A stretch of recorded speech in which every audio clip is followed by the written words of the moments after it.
وہاں پر رہنا دشوار کر دیا تھا۔ اللہ تعالیٰ نے اسی اسنا میں نبی پاک صلی اللہ علیہ وسلم کو حکم دیا کہ آپ مکہ سے مدینہ ہجرت فرما جائیں گے۔ اس زمانے کا ذکر ہو رہا ہے۔ رسول اللہ صلی اللہ علیہ وسلم نے جو ہے اپنے ساتھیوں کے ساتھ ہجرت کر کے یثرب پہنچنا شروع کر دیا تھا۔ بالآخر جو ہے حضرت سلمان فارسی کو جس گھڑی کا انتظار تھا وہ گھڑی بھی آ گئی کہ نبی پاک صلی اللہ علیہ وسلم جو ہے مکہ سے مدینہ ہجرت، جب پہلی شرط ہم نے پڑھی، پہلی نبوت کی نشانی پڑھی کہ وہ اپنے شہر سے اس آبادی کی طرف ہجرت کرے گا، ٹھیک ہے۔ تو آپ نے یہ واقعہ کس طرح سنا ان کی ہجرت کا کہ آپ کھجور کے درخت پر تھے، مالک درخت کے نیچے تھا، آپ کا اس مالک کا ایک رشتہ دار آیا اور کہنے لگا کہ اللہ ستیہ ناز کرے ان اوس اور خزرت کا۔ اوس اور خزرت بیٹا یہ وہ قبائل تھے جنہوں نے نبی پاک صلی اللہ علیہ وسلم کو دعوت دی تھی کہ وہ مدینہ آ جائیں، ٹھیک ہے۔ تو ان کے بارے میں یہ بات کر رہا ہے یہ شخص کہ اللہ ستیہ ناز کرے اس اوس اور خزرت کا۔ یہ اس وقت قبا میں اس آدمی کے پاس جمع ہو رہے ہیں جس کا دعویٰ ہے کہ وہ نبی ہے۔ اتنا سننا تھا حضرت سلمان فارسی رضی اللہ تعالیٰ عنہ کا کہنا تھا کہ میں بے چین ہو گیا، ٹھیک ہے۔ ان کا کہنا تھا کہ میری ٹانگیں کانپنے لگیں، مجھے ڈر تھا کہ کہیں میں اپنے مالک پر نہ گر جاؤں۔ میں فوراً درخت سے نیچے اتر آیا اور پوچھا کہ یہ شخص آپ سے کس بارے میں کہہ رہے ہیں، مجھے بھی سنائیں۔ جس شخص کی غلامی میں آپ تھے وہ بہت ظالم تھا، ٹھیک ہے، اور آپ پر انتہا کا اس نے ظلم کر رکھا تھا۔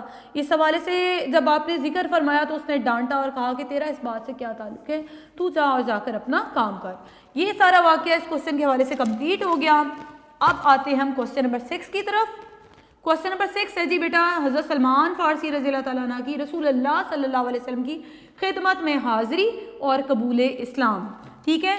میں چاہوں گی یہ واقعہ بریف کر دوں آپ کو کہ پہلی نشانی تو درست ثابت ہو گئی بیٹا، ابھی 2 نشانیوں کو مزید حضرت سلمان فارسی نے پرکھنا تھا، ٹھیک ہے، جو اموریہ کے راہب نے آپ کو بتا رکھی تھی۔ اب وہ کیا ہوئی نشانیاں تھیں کہ وہ صدقے کا مال نہیں قبول کرے گا، تحفہ اور ہدیہ قبول کر لے گا۔ اس غرض سے آپ نے اپنے مالک سے کچھ کھجوریں لیں اور جو ہے شام ہوئی اور قبا نامی بستی کی طرف روانہ ہو گئے اور جا کر کہا کہ مجھے پتہ لگا ہے کہ آپ ایک نیک انسان ہیں، آپ کے ساتھ پردیس سے کچھ ساتھی بھی آئے ہیں جو حاجت مند ہیں، ٹھیک ہے، میرے پاس صدقے کا مال ہے اور میں چاہتا ہوں کہ آپ سے زیادہ اس کا کوئی حقدار نہیں۔ ان صاحب نے اپنے ساتھیوں سے تو کہا کہ کھائیں لیکن خود کو ہاتھ نہ بڑھایا۔ تو آپ نے کہا، دل میں سوچا حضرت سلمان فارسی نے کہ یہ دوسری نشانی بھی درست ثابت ہوئی، ابھی آدھی نشانی تھی، آپ تحفہ اور ہدیہ قبول کر لیتے ہیں، یہ بات درست ثابت ابھی کرنی تھی، ٹھیک ہے۔ تو اگلے دن پھر آپ جو ہے جب رسول مدینے آ گیا، اگلے دن جب نبی پاک صلی اللہ علیہ وسلم مدینے آ گئے تو آپ نے پھر چند کھجوریں لیں اور نبی پاک صلی اللہ علیہ وسلم کے پاس گئے اور کہا کہ میں نے محسوس کیا ہے کہ آپ صدقے کا مال، یہ صدقے کی چیز نہیں کھاتے، تو میں یہ آپ کے لیے تحفے کے طور پر لایا ہوں، قبول فرما لے۔ اب نبی پاک صلی اللہ علیہ وسلم نے خود بھی کھایا اور اپنے صحابہ اور ساتھیوں کو بھی کھلایا، یعنی دوسری نشانی درست ثابت ہو گئی۔ اب تیسری نشانی بیٹا رہ گئی تھی معلوم کرنی، اور وہ تیسری نشانی کیا تھی؟ نبی پاک صلی اللہ علیہ وسلم کی پشت مبارک پر دونوں کندھوں کے درمیان مہر نبوت۔ اب اس کو دیکھنا بھی ایک مرحلہ تھا۔ پھر ہوا کیا، اس کا بھی اہتمام اللہ تعالیٰ نے خود فرما دیا۔ نبی پاک صلی اللہ علیہ وسلم ایک دن جو ہے جنت البقیع قبرستان کا نام ہے، یہاں پر لکھا ہوا ہے، بقیع میں ایک رسول کی خدمت میں حاضر ہوا جہاں وہ اپنے کسی ساتھی کو دفن کر رہے تھے۔ آپ نے نبی پاک صلی اللہ علیہ وسلم کو سلام کیا اور مہر نبوت تلاش کرنے کے لیے ان کے گرد چکر کاٹنے لگے، ٹھیک ہے۔ جب نبی پاک صلی اللہ علیہ وسلم نے ان کو بے چین دیکھا تو ان کی غرض جان لی، یعنی مقصد جان لیا۔ آپ نے اپنی پشت سے جو ہے چادر ہٹائی تو غور سے دیکھا تو آپ کو مہر نبوت نظر آ گئی۔ اب یہ واقعہ بیان کرنے کا اگر آپ منظر دیکھ لیں تو آپ پر بھی رکت طاری ہو کہ جس صحابی رسول نے پوری زندگی جو ہے سچائی کی تلاش میں گزار دی اور آخرکار وہ اپنی منزل پر پہنچ گئے۔ واقعہ بیان ہو رہا ہے کہ ان کا کہنا تھا کہ میں نے جب مہر نبوت دیکھی تو میرا یہ ماننا تھا کہ مجھے میری مراد مل گئی، یعنی میرا مقصد پورا ہو گیا۔ میں بے قابو ہو کر ان کی طرف جھک گیا، میں انہیں بوسے دیتے جاتا، یعنی مہر نبوت کو چومتا جاتا اور زاروں قطار روتا چلا جاتا۔ رسول اللہ صلی اللہ علیہ وسلم کو سارا ماجرا معلوم نہ تھا۔ جب نبی پاک صلی اللہ علیہ وسلم نے پوچھا کہ تمہیں کیا ہو گیا ہے تو انہوں نے پھر جو ہے وہ تمام واقعات اپنے جہاں سے زندگی بچپن سے سفر شروع کیا تھا، ٹھیک ہے، ایران سے جو میں نے آپ کو بتایا مجوسیت کے حامل تھے، عیسائیت میں ساری زندگی گزاری، لیکن پھر بھی اس مذہب میں بھی بے چین رہے اور آخرکار سچائی کی تلاش سے ہوتے ہوئے وہ نبی پاک صلی اللہ علیہ وسلم تک دین اسلام تک پہنچ گئے، اور اس کا اہتمام اللہ تعالیٰ کی ذات نے خود فرمایا کیونکہ وہ ہدایت کے طالب تھے، ٹھیک ہے۔ آپ نے ان کی اس تلاش کے سفر کو جو ہے صحابہ کو بھی سنایا، کیونکہ روشنی کے اس مسافر کو اس کے مالک حقیقی نے طلب میں سچا پایا تھا اور منزل تک پہنچانے کا اہتمام فرما دیا۔ بیٹا میں ان شارٹ یہاں پر مزید بتاؤں گی کہ وہ جو ہے ساری زندگی جب ایمان لے کر آئے، اس کے بعد حضرت سلمان فارسی رضی اللہ تعالیٰ نے اسلام قبول کر لیا اور کہنے کے لگے کہ میں تو ایک یہودی کا غلام ہوں۔ رسول اللہ صلی اللہ علیہ وسلم نے فرمایا کہ اس یہودی سے مکاتبت کر لو، ٹھیک ہے، یعنی معاملہ طے کر لو، کچھ پیسے دے کر آزاد ہو جاؤ۔ انہوں نے فرمایا کہ ٹھیک ہے، لیکن جو ہے بدلے کے طابقت میں اس نے 300 اوقیہ چاندی مانگ لی اور کہا کہ 100 کھجوروں کے درخت لگاؤ، جب وہ درخت جوان ہو جائیں اور ان پر پھل آ جائیں تو تم اس کے بعد آزاد ہو۔ یہاں پر ایک بات قابل غور ہے کہ کھجور کے درخت پر جو ہے پھل کافی عرصے بعد آتا ہے، ٹھیک ہے۔ تو یہاں پر وہ جب آگے اور بے چین تھے، نبی پاک صلی اللہ علیہ وسلم نے پوچھا تو کہا کہ میں تو آپ ساری زندگی جو ہے آزاد نہیں ہو سکتا، اس سے میرے مالک نے یہ شرط رکھ دی ہے۔ نبی پاک صلی اللہ علیہ وسلم نے کہا کہ صحابی رسول کو صحابیوں کو ترغیب دی کہ اس کی مدد فرماؤ، ٹھیک ہے، اور جس کے پاس کھجوروں کے پودے ہیں وہ اس کو دیں، ٹھیک ہے۔ 100 درخت لگانے تھے، 100 پودے لگانے تھے، تو تمام صحابیوں نے مدد فرمائی اور نبی پاک نے ان کو کہا کہ کل میں تمہیں باغ میں ملوں گا۔ نبی پاک صلی اللہ علیہ وسلم آئے اور اپنے دست اقدس سے آپ نے وہ 100 کے 100 پودے ان کے لیے لگائے، ٹھیک ہے۔ کچھ پودے حضرت سلمان فارسی نے بھی مدد کی غرض سے لگا دیے کہ تمام پودے نبی پاک صلی اللہ علیہ وسلم نے لگائے ہیں تو میں بھی لگا دیتا ہوں، ٹھیک ہے۔ تو ہوا کیا کہ سال بعد، صرف نبی پاک حالانکہ سال بعد نہیں آتے، لیکن سال بعد ہی نبی پاک صلی اللہ علیہ وسلم کے دستے اکثر سے جو کھجور کے پودے لگے تھے ان کو پھل بھی، وہ بڑے بھی ہو گئے اور ان کو پھل بھی لگ گئے، جبکہ حضرت سلمان فارسی رضی اللہ تعالیٰ عنہ نے جو پودے لگائے تھے وہ ابھی اتنے ہی تھے جتنا کہ ابتدائی طور پر ان کو ہونا چاہیے تھا، ان کو کوئی پھل وغیرہ نہیں لگا، ٹھیک ہے۔ اب 300 اوقیہ چاندی کا معاملہ تھا، نبی پاک صلی اللہ علیہ وسلم کے پاس کچھ مال آیا تھا مال غنیمت کے حوالے سے، نبی پاک صلی اللہ علیہ وسلم نے دیکھا تو وہ 300 اوقیہ سے کم تھا، جب ان کو کہا کہ گنو، ٹھیک ہے، تو اللہ تعالیٰ نے خود اس مال میں برکت فرمائی اور وہ پورے 300 اوقیہ ہو گیا، ٹھیک ہے، آپ نے دیا اور خود ان کو جو ہے آزاد کروایا۔ یہ ساری باتیں میں نے اس لیے بیان فرمائیں کہ آپ دیکھ لو کہ ایک وہ شخص، ایک وہ صحابی رسول جس نے تمام زندگی جو ہے سچ کی تلاش میں گزار دی، تو اللہ تعالیٰ نے خود جو ہے ان کی طلب میں ان کو سچا پایا۔ جیسے کہ اگر اپنی بک کے وہ لاسٹ پیراگراف پہ اگر آپ توجہ فرماؤ کہ حضرت سلمان فارسی کی ذات سے ہمیں سبق کیا مل رہا ہے کہ انسان کا مقصد زندگی پاکیزہ ہو، نصب العین بلند ہو، ٹھیک ہے، ہمارے اندر سچائی کو تلاش کرنے کا جذبہ ہو، تبھی جو ہے اللہ تعالیٰ کی رحمت بھی متوجہ ہوتی ہے اور ہمیں کامیابی سے ہمکنار کرتی ہے، ٹھیک ہے۔ تو ان کا چونکہ نصب العین مقصد پاک تھا، مبارک تھا، سفر تلاش جو تھی وہ پاک تھی، اسی لیے اللہ تعالیٰ نے انہیں منزل پر پہنچانے کا اہتمام کیا۔ یہ چیپٹر بہترین طریقے سے واقعات کی روشنی میں آپ نے کمپلیٹ کرنا ہے، پریپیئر کرنا ہے، ناظرہ کو بھی ریوائز کر کے رکھیے گا، اپنا بہت خیال رکھیے گا اور اس چیپٹر پہ پوری توجہ دیجیے گا۔ اللہ حافظ۔